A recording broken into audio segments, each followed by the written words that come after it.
A chave mestra, autor Charles Haanel, parte 13.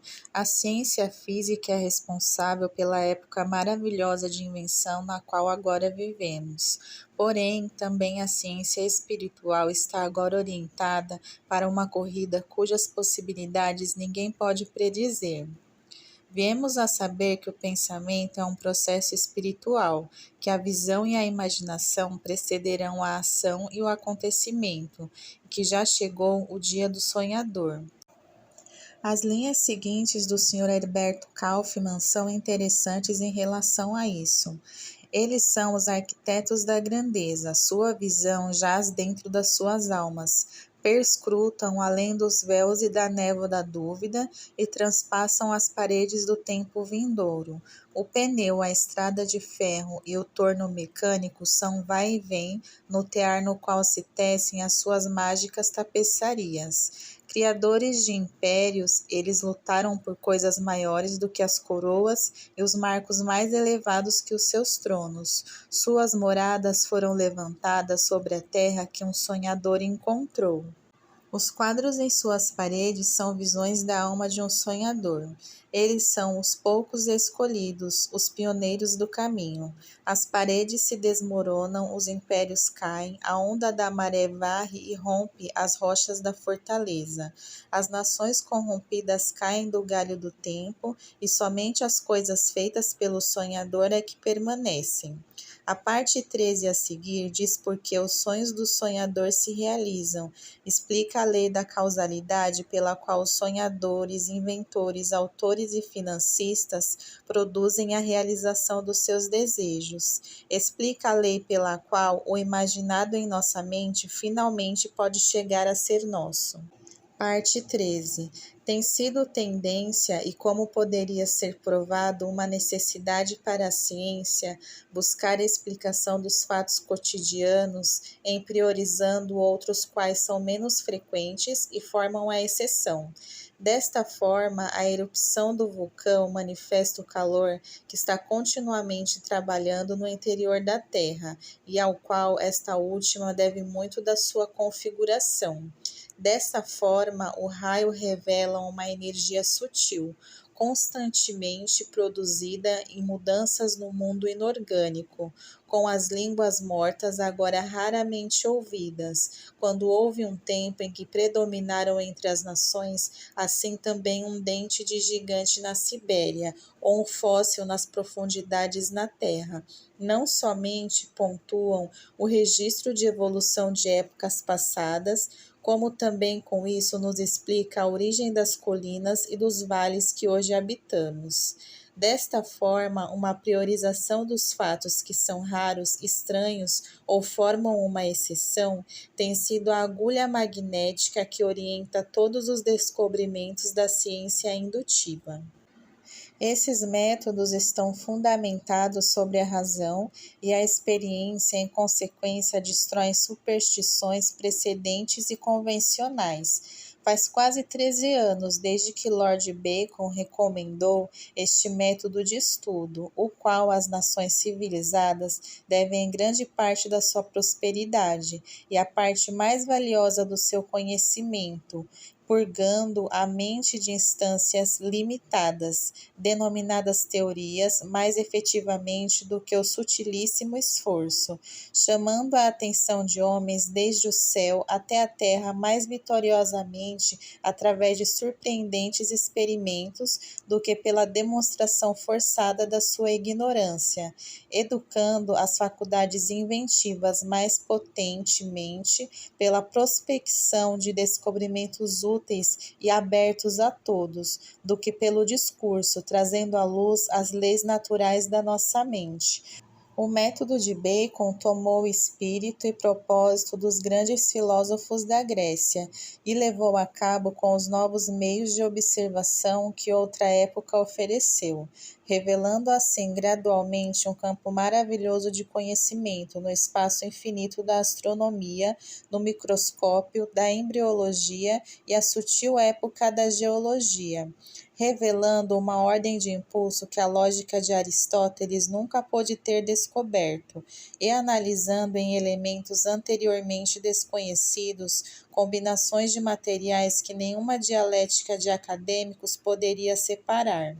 Isso prolongou a vida, atenuou a dor e extinguiu doenças, aumentou a fertilidade da terra, deu nova segurança ao marinheiro, cruzou os grandes rios com pontes de formas desconhecidas a nosso país, guiou o raio, o céu e a terra, iluminou a noite com o esplandecer de dia, estendeu o campo da visão humana, multiplicou a energia dos músculos humanos e acelerou o movimento, encurtou distâncias, facilitou as relações, as correspondências e tornou funcionais os escritórios.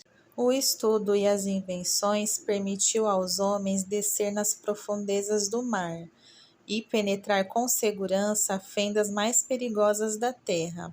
Isso, então, é a verdadeira natureza e o escopo da indução.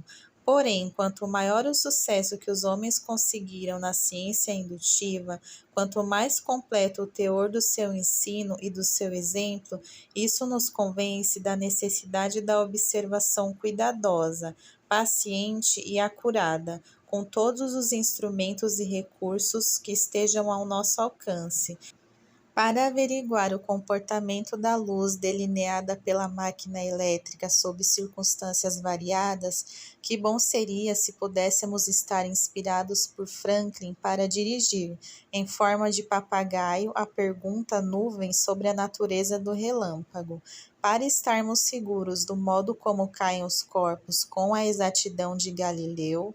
Com Newton, podemos também nos atrever a perguntar à Lua sobre a força que a sujeita a ficar sobre a Terra. Em resumo, pelo valor que damos à verdade, por nossa esperança em um progresso seguro e universal, não precisamos permitir um pré-julgamento tirânico que negue ou mutile fatos não desejados, senão nos fundamentar na superestrutura da ciência, sobre bases amplas e inalteráveis, dando plena atenção não só aos fenômenos mais isolados, como também aos mais frequentes. Um material sempre crescente tem sido coletado pela observação, e embora os fatos acumulados sejam de numerosas formas e valores para a explicação da natureza, e assim como estimamos grandemente valiosas aquelas qualidades dos homens que são de raríssima ocorrência, do mesmo modo os filósofos examinam cuidadosamente os fatos naturais e dão uma preferencial importância a essa surpreendente categoria, que não pode ser avaliada pela comum e diária observação da vida. Se então percebemos que certas pessoas parecem possuir poder excepcional, o que podemos concluir a respeito delas? Primeiro, podemos dizer que não é assim, pois é simplesmente um reconhecimento da nossa falta de informação, porque todo investigador honesto admite que há muitos casos estranhos, anteriormente não admitidos, ocorrendo constantemente. Isso, todavia, para os que se põem em contato com a energia criativa do pensamento, já não seria considerado inexplicável. Segundo, podemos dizer que são o resultado de inferência sobrenatural. Porém, uma compreensão científica das leis naturais nos convencerá de que não há nada de sobrenatural. Cada fenômeno é o resultado de uma causa definida e exata, e a causa é uma lei ou um princípio imutável, que opera com precisão invariável, quer a lei seja posta em operação consciente ou inconscientemente. Terceiro, podemos dizer que estamos na terra proibida, que há algumas coisas que não precisamos saber. Esta objeção foi utilizada contra cada avanço no conhecimento humano. Cada indivíduo que avançou em direção a uma nova ideia, como Colombo, Darwin, Galileu, Fulton ou Emerson, foram sujeitos ao ridículo ou à perseguição. pelo que esta objeção não deveria receber nenhuma consideração séria. Pelo contrário, precisamos considerar cuidadosamente cada fato que atrai a nossa atenção. Fazendo isso, mas prontamente determinaremos a lei na qual está sendo baseado. Será visto que a energia criativa do pensamento explicará cada possível condição ou experiência, seja física, mental ou espiritual. O pensamento produzirá condições em correspondência com a atitude mental predominante. Portanto, se tememos o desastre, como o medo ou uma forma poderosa de pensamento, o desastre será o resultado seguro desse pensamento. É esta a forma do pensamento frequentemente destruir completamente o resultado de muitos anos de trabalho e esforço. Se pensarmos em alguma forma de riqueza material, podemos consegui-la. Pelo pensamento concentrado se produzirão as condições requeridas.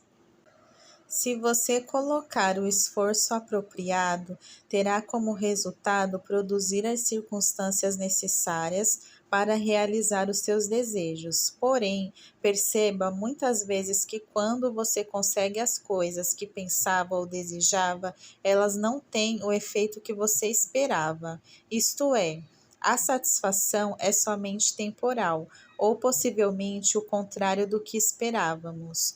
Qual é então o método apropriado do procedimento, que é pensar de modo correto para conseguir o que realmente deseja? O que desejamos você e eu, todos nós, e que todo mundo busca são a felicidade e a harmonia. Se pudermos ser verdadeiramente felizes, teremos tudo o que todo mundo pode ter.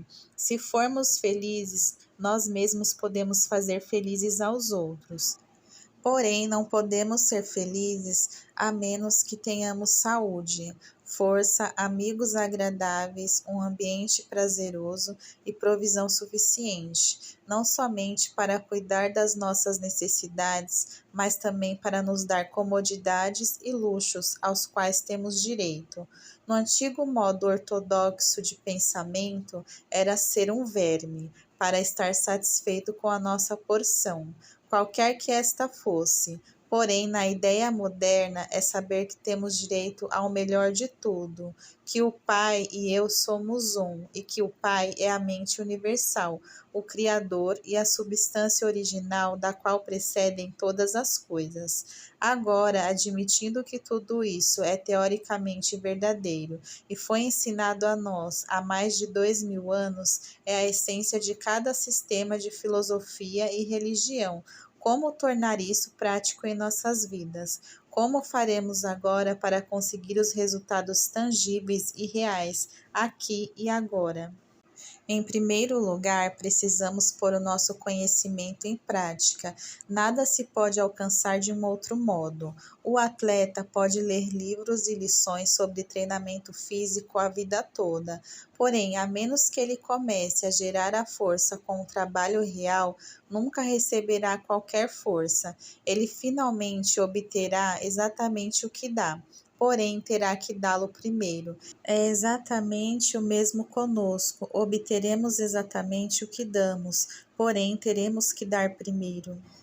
Tudo o que nós damos voltará a nós multiplicado, e o dar é simplesmente um processo mental, porque os pensamentos são as causas e as condições são os efeitos. Portanto, dando pensamentos de coragem, inspiração, saúde ou ajuda de qualquer tipo, estamos pondo causas em movimento que produzirão o seu efeito. O pensamento é uma atividade espiritual e é, portanto, criativo. Porém, não incorra em um equívoco. O pensamento não criará nada, a menos que seja consciente, sistemática e construtivamente dirigido. Esta é a diferença entre o pensamento ocioso, que é simplesmente uma força de dissipação do esforço, e o pensamento construtivo, que significa praticamente conquistas ilimitadas. Já vimos que tudo o que obtemos vem a nós pela lei da atração. Um pensamento feliz não pode existir em uma consciência infeliz. Portanto, a consciência deve mudar, e com as mudanças de consciência, todas as condições necessárias para alcançar a consciência mudada precisarão mudar gradualmente para se encontrar os requisitos dessa nova situação. Ao criar uma linguagem mental ou um ideal, estamos projetando um pensamento na substância universal, da qual se criam todas as coisas. Esta substância universal é onipresente e onisciente. Precisamos informar ao onisciente qual o canal apropriado a ser usado para manifestar a nossa demanda. Pode o finito aconselhar o infinito? Esta é a causa do fracasso, de todo o fracasso. Reconhecemos a onipresença da substância universal, porém falhamos ao apreciar o fato de que esta substância não é tão somente onipresente, pois é onipotente e onisciente, e consequentemente porá em movimento as causas respectivas das quais podemos estar completamente ignorantes. Podemos conservar melhor os nossos interesses, reconhecendo o poder infinito e a sabedoria infinita da mente universal, e se tornar deste modo um canal pelo qual o infinito pode produzir a realização do nosso desejo. Isso significa que esse reconhecimento produz a realização. Portanto, para o seu exercício dessa semana, faça o uso do princípio. Reconheça o fato de que você é parte do todo e que uma parte deve ser do mesmo tipo e qualidade que é o todo. A única diferença ali pode possivelmente estar no grau. Quando este fato magnífico começar a penetrar em seu conhecimento, quando você realmente alcançar a compreensão do fato de que você, não o seu corpo, mas o seu ego, o seu eu, o espírito que pensa é uma parte integral do todo, que é simplesmente em substância, qualidade e espécie que o Criador não poderia criar nada diferente de si mesmo. Você poderá também dizer: o Pai e eu somos um, e terá uma compreensão da beleza, da grandiosidade e das oportunidades transcendentais que se colocarão à sua disposição. Aumenta em mim essa sabedoria, que revela os meus interesses mais verdadeiros. Dá força à minha resolução, para realizar o que a sabedoria dita. Franklin.